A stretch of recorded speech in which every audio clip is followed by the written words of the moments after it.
Thomas and Mavis. The quarry on Thomas's branch line was busier than ever. There were plenty of orders for stone, which meant more trips down the line for Mavis. She was delighted. It was refreshing to leave the quarry. There were so many trucks that Percy couldn't take them all himself. The other engines sometimes took mixed trains to help him. Toby was used to this. Thomas complained bitterly. Why should my passengers have a bumpy ride because Percy can't manage another couple of trucks? It's more than a couple, I'll have you know, huffed Percy. Besides, those trucks are better behaved than ever, thanks to Mavis. She could at least shunt them properly for us, grumbled Thomas.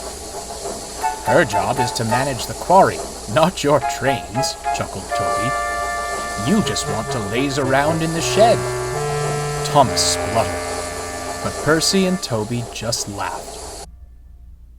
The next morning, Mavis rumbled in with the trucks. As she shunted them to the siding, Thomas stirred.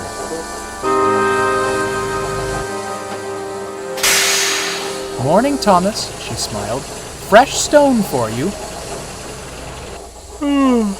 How wonderful, yawned Thomas.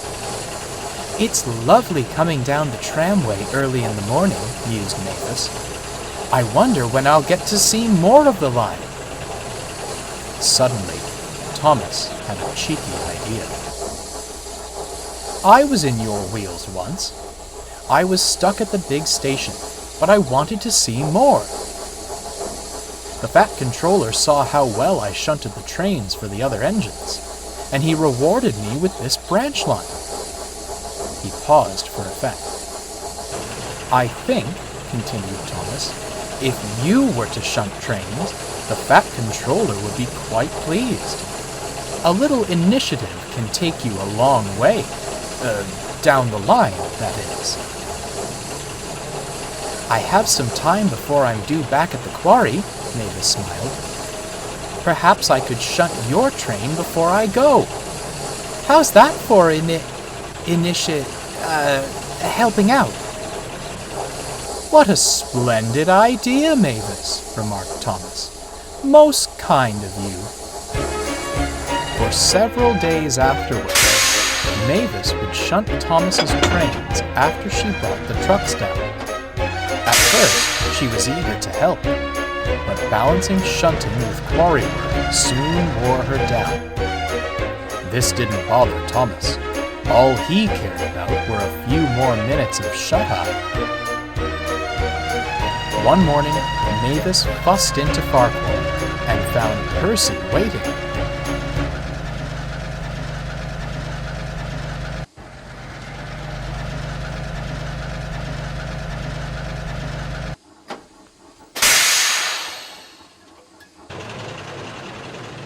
Hello, Mavis. You do look tired. Never mind me, she huffed. Where's Thomas? Helping at the big station for the morning. I'll be taking Annie and Clarabelle instead. Well, I'll have your train shunted as quickly as I can. Why would you shunt my train? Quizzed Percy. Mavis explained her conversation with Thomas. Oh, that Thomas, scowled Percy. I knew he didn't like shunting, but I didn't think he'd stoop this low. You mean shunting wasn't how Thomas got his branch line? Huh! If that were all it took, I'd have my own branch line too. You let him shunt his own trains from now on, if he's so good at it. Mavis was fuming. She wanted to pay Thomas out, and that's when an idea struck her. Yes, Percy, she smirked. That's exactly what I'll do. The next morning, the sun rose over the sheds. Thomas was fast asleep, having a lovely dream, when suddenly, Thomas! Thomas! Wake up! Thomas's eyes jolted open. His driver was frantically trying to get him started. "Oh, what's wrong?" he yawned. "You overslept," scolded the driver, "and now you're late." Thomas gasped. He looked at the station clock. Sure enough, it was almost time for him to leave. The passengers stood impatiently on the platform, with no coaches to board. "Oh, where's that Mavis?" he grumbled. There was no time to ponder that. Thomas hurriedly fetched the coaches and readied his train.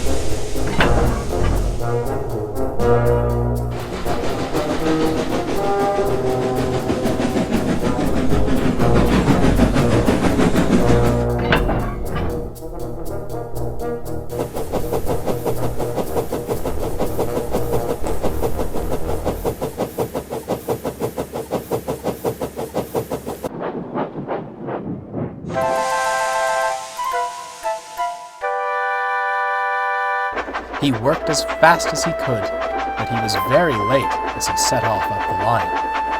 He was later still when he arrived at the big station.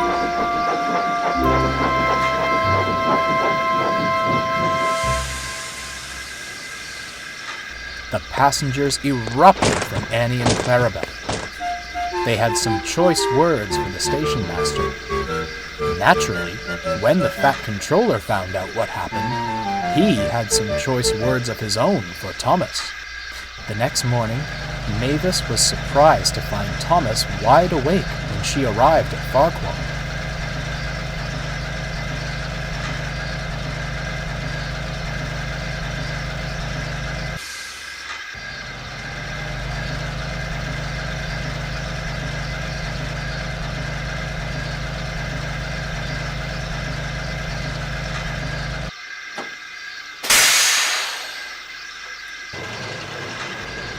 "This is a surprise," she teased. "Decided to shunt your own train for once?" "I'm sorry I tricked you," sighed Thomas.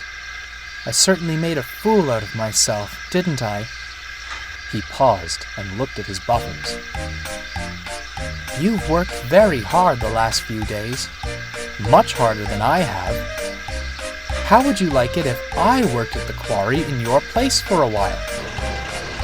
Mavis was surprised. "Oh, Thomas, do you mean it?" "Of course," smiled Thomas. "There's no better way to see more of the line, after all." The fat controller made the arrangements with the quarry manager.